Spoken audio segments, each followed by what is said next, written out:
Давай вместе.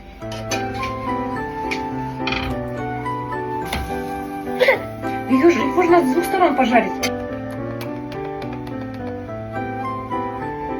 Как ты делаешь?